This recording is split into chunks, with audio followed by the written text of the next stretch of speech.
السلام علیکم ورحمۃ اللہ وبرکاتہ۔ اعوذ باللہ السمیع العلیم من الشیطان الرجیم من ہمزہ ونفخہ ونفثہ۔ بسم اللہ الرحمن الرحیم۔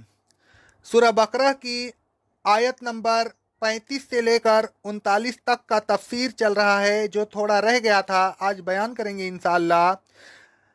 رسول صلی اللہ علیہ وسلم فرماتے ہیں، صحیح بخاری اور صحیح مسلم کی حدیث ہے، اگر ہوا نہ ہوتی یعنی غلط مشورہ نہ دیتی تو کبھی عورت اپنے شوہر کی خیانت نہ کرتی، یعنی غلط مشورہ نہ دیتی۔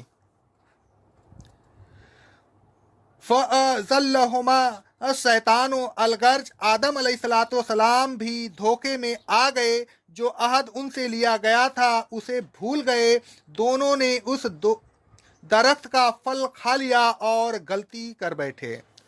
اللہ رب العالمین فرماتا ہے سورہ اعراف کی آیت نمبر 22 میں، آخر شیطان نے ان دونوں کو وہ نافرمانی کی طرف کھینچ ہی لیا، پھر جب ان دونوں نے اس درخت کو چکھا تو دونوں کے سطر کھل گئے اور وہ دونوں جنت کے درختوں کے پتے اپنے سطر پر اوپر تلے رکھنے لگے۔ پھر آگے اللہ رب العالمین فرماتا ہے سورہ طٰہٰ کی آیت نمبر 121 میں، دونوں نے اس درخت میں سے کھا لیا، کھاتے ہی ان کے سطر ان پر ظاہر ہو گئے اور وہ دونوں جنت کے پتے اپنے سطر پر اوپر تلے رکھنے لگے۔ الغرض آدم اپنے رب کی نافرمانی کر بیٹھے اور بہک گئے۔ فَأَخْرَجَهُمَا مِمَّا كَانَ فِيهِ۔ اس نافرمانی کے بعد اللہ تعالیٰ نے آدم علیہ السلام اور ان کی بیوی کو جنت سے باہر جانے کا حکم دیا اور فرمایا، اب تم یہاں سے اتر جاؤ اور کچھ عرصے کے لیے زمین میں زندگی گزارو، تم اور ابلیس ایک دوسرے کے دشمن ہو، تمہارا یہاں رہنا مناسب نہیں۔ پھر اللہ تعالیٰ نے حضرت آدم علیہ السلام اور حضرت حوا کو مخاطب کر کے فرمایا سورہ اعراف کی آیت نمبر 22 میں، کیا میں نے تم کو اس درخت کے پاس جانے سے منع نہیں کیا تھا، اور کیا میں نے تم سے نہیں کہا تھا کہ بے شک شیطان تمہارا دشمن ہے؟ فَتَلَقَّىٰ آدَمُ مِن رَبِّهِ کَلِمَاتٍ۔ جب آدم علیہ السلام زمین پر آ گئے تو انہوں نے اللہ تعالیٰ سے چند کلمات سیکھے، پھر ان کلمات کے ذریعہ وہ اور ان کی بیوی اللہ تعالیٰ سے معافی طلب کرتے رہے۔ اللہ رب العالمین کا ارشاد ربانی ہے سورہ اعراف کی آیت نمبر 23 میں، دونوں نے اس طرح دعا کی، اے ہمارے رب، ہم نے اپنی جانوں پر ظلم کیا، اور اگر تو ہم کو معاف نہیں کرے گا اور ہم پر رحم نہیں کرے گا تو ہم ضرور نقصان اٹھانے والوں میں سے ہو جائیں گے۔ فتاب علیہ، اللہ تعالیٰ نے ان کی توبہ قبول فرمائی، پھر آدم علیہ السلام کو پسند کر لیا اور ہدایت سے سرفراز فرمایا۔ اللہ رب العالمین فرماتا ہے سورہ طٰہٰ کی آیت نمبر 122 میں، پھر اللہ نے ان کو منتخب کر لیا، ان کی توبہ قبول کی اور ان کو ہدایت بخشی۔ آدم علیہ السلام کی توبہ قبول کرنے اور ان کو منتخب فرمانے کے بعد اللہ تعالیٰ نے پھر حکم دیا کہ زمین پر ہی رہو اور وہیں زندگی گزارو۔ آگے اللہ رب العالمین فرماتا ہے سورہ اعراف کی آیت نمبر 24 اور 25 میں، اللہ تعالیٰ نے کہا، تم اتر جاؤ، تم ایک دوسرے کے دشمن ہو، لہذا تمہارے لیے زمین میں رہنے کا ٹھکانہ ہے اور وہیں ایک وقت مقررہ تک قلیل فائدہ اٹھانا ہے۔ اللہ تعالیٰ نے ان سے یہ بھی فرمایا، اب تم زمین میں زندگی گزارو گے، زمین میں ہی مرو گے اور زمین ہی میں سے قیامت کے روز نکالے جاؤ گے۔ آگے اللہ رب العالمین کا ارشاد ربانی ہے سورہ طٰہٰ کی آیت نمبر 123 میں، پھر اللہ تعالیٰ نے خصوصیت کے ساتھ حضرت آدم علیہ السلام اور ان کی بیوی इसे फरमाया तुम दोनों यहाँ से नीचे चले जाओ, इसलिए कि तुम आपस में एक दूसरे के दुश्मन हो। शैतान तुम्हारा दुश्मन है और तुम शैतान के दुश्मन हो, और जन्नत दुश्मनी की जगह नहीं। अम्मा अम्मा याति यन्नकुम मिन्नी हुदा। जब अल्लाह ताला ने हजरत आदम अलैहिस्सलाम को जमीन पर उतरने का हुक्म दिया तो साथ ही यह भी फरमाया, सूरह ताहा के आयत नंबर 123 में, फिर जब कभी मेरी तरफ से तुम्हारे लिए हिदायत आए तो जो शख्स उस हिदायत की पैरवी करेगा वह न गुमराह होगा और न बदबख्त होगा। फिर अल्लाह रब्बुल आलमीन फरमाता है सूरह आराफ की आयत नंबर 35 में, ऐ बनी आदम, जब कभी तुम्हारे पास तुम ही में से ये रसूल आए जो मेरी आयतें तुमको पढ़कर सुनाए, तो जिस शख्स ने तकवा इख्तियार किया और अपनी इस्लाह कर ली तो उसे न कोई खौफ होगा और न कोई गम। आयत बाला से साबित हुआ कि अल्लाह ताला की तरफ से जो हिदायत आएगी वह हम तक अल्लाह ताला के रसूल के ज़रिए पहुँचेगी। इसके अलावा हिदायत पहुँचने का कोई और ज़रिया न होगा।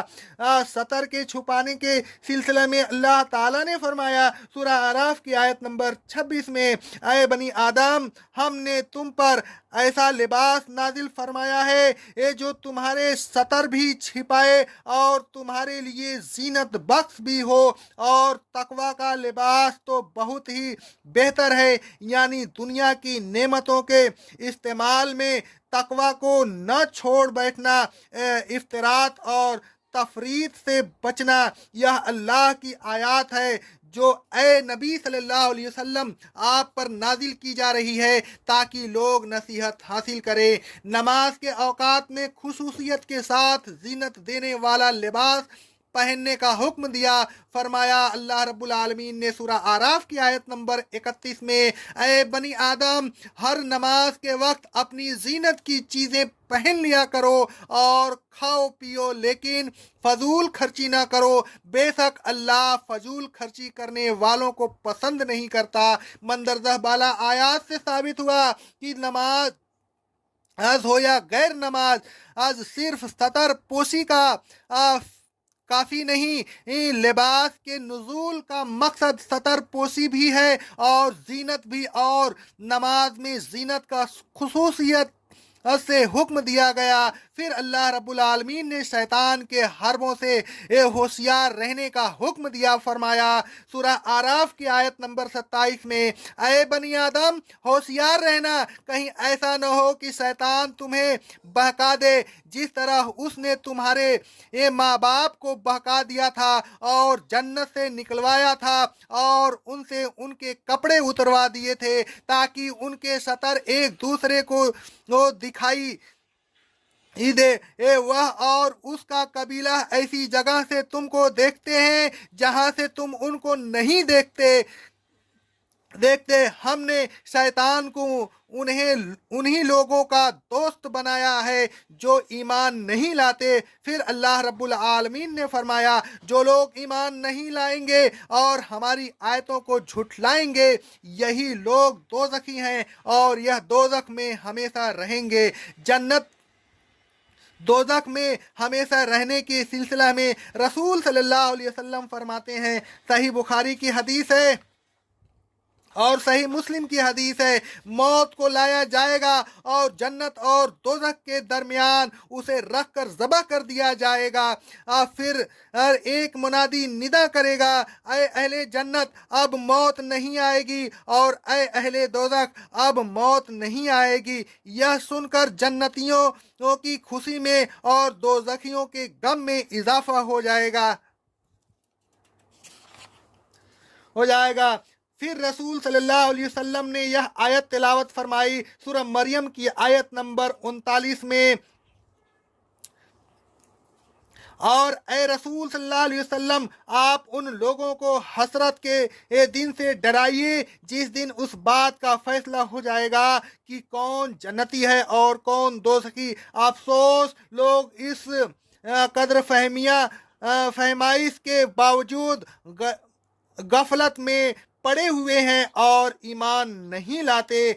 ऐ लोगों, शैतान से होशियार रहिए, वह आपका खुला दुश्मन है, उसको दुश्मन समझिए। अल्लाह रब्बुल आलमीन फरमाता है सूरह फातिर की आयत नंबर 6 में, बेशक शैतान तुम्हारा दुश्मन है, लिहाजा तुम उसे अपना दुश्मन समझो। अल्लाह रब्बुल आलमीन की ममानियत से दूर रहिए। अगर गलती हो जाए तो उसी तरह मगफिरत तलब कीजिए जिस तरह हजरत आदम अलैहिस्सलाम ने तलब की थी। हिदायत के मुतालिक यह यकीन रखिए कि वह अल्लाह ताला की तरफ से आती है। अल्लाह रब्बुल आलमीन का इरशाद रब्बानी है सूरह बकरा की आयत नंबर 120 में, ऐ रसूल सल्लल्लाहु अलैहि वसल्लम कह दीजिए कि बेशक अल्लाह की हिदायत ही हिदायत है। अल्लाह रब्बुल आलमीन फरमाता है सूरह आले इमरान की आयत नंबर 73 में, ऐ रसूल सल्लल्लाहु अलैहि वसल्लम कह दीजिए कि बेशक हिदायत तो अल्लाह ही की हिदायत है। हिदायत इंसानों के दिमाग की पैदावार नहीं होती।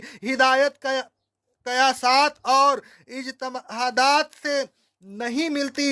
हिदायत सिर्फ वही होती है जो रब्बुल आलमीन की तरफ से नाजिल होती है। लिहाजा सिर्फ नाजिल शुदा हिदायत की पैरवी कीजिए, कयासात, इज्तिहादात और फतवों की पैरवी ना कीजिए, क्योंकि अल्लाह रब्बुल आलमीन का इरशाद रब्बानी है सूरह आराफ की आयत नंबर 3 में अल्लाह रब्बुल आलमीन फरमाता है, ऐ रसूल सल्लल्लाहु अलैहि वसल्लम हम लोगों से कहिए, ऐ लोगों उस चीज की पैरवी करो जो तुम्हारे रब की तरफ से तुम्हारी रब की तरफ से नाजिल की गई, और उसके अलावा औलियाओं की पैरवी ना कीजिए। लेकिन बात यह है कि तुम नसीहत कम ही कबूल करते हो। ऐ लोगों, नाजिल शुदा हिदायत यानी कुरान व हदीस की पैरवी कीजिए, ताकि कयामत के दिन आपको न कोई खौफ हो और न कोई गम हो। अल्लाह रब्बुल आलमीन हमें कुरान और हदीस पे अमल करने की तौफीक अता फरमाए और लोगों के साथ अच्छा सलूक करने की तौफीक अता फरमाए। अक़ौलु क़ौली हाज़ा अस्तग़फ़िरुल्लाह अस्तग़फ़िरुल्लाह अस्तग़फ़िरुल्लाह।